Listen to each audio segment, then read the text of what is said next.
So, Alok, the family of the executive has just met with Yogi Adityanath as well. The CBI probe was one of the demands of the family. Any movement on that front? Well, I think that's a little, I don't know if that's going to happen or not, given what the family is saying now after the meeting with the Chief Minister. In fact, that soundbite that we played out of Mrs. Kalpana Tiwari, was a soundbite that was given after she met with the Chief Minister. That meeting lasted about 20 minutes and started around 10:15 a.m. in the morning.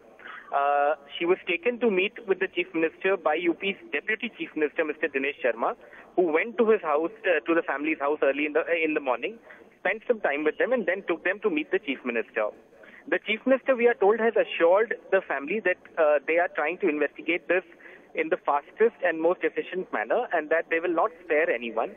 And we've also believed that people in the Chief Minister's office have told the family that even if you're not satisfied with these assurances and you give us a written request that you want the CBI to investigate, we will do that. But at the moment, the special investigation team that has been formed by the UP police, that is headed by an IG, Inspector General level officer, who is Sujit Pandey, the Lucknow IG, they are already investigating the case based on a new FIR, Sonal. There are now two FIRs in the case.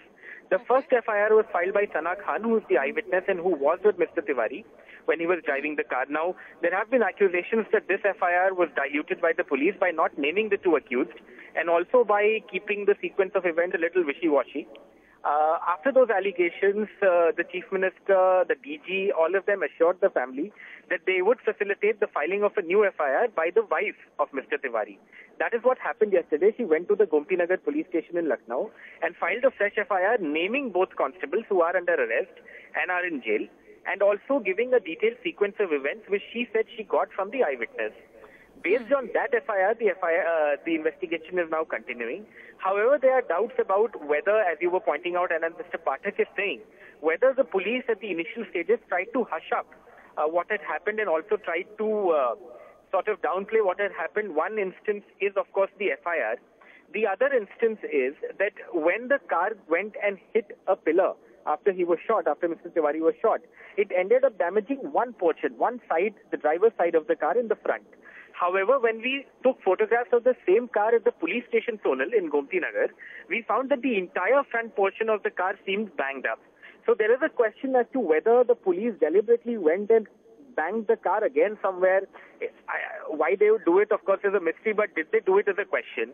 A third question is whether the police, including senior police officials, forced doctors at the Lohia hospital here to conduct medical examinations on the constables despite the fact that there had no injuries on them.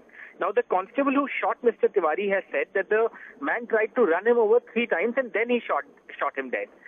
But the doctors at the Lohia hospital here gave a on-record bite on Saturday itself, saying that, look, when he came to us for a medical, 10 police officers barged into my cabin, asked me to do the medical. I saw prima facie that there were no injuries on this man, and yet they forced me to do a medical.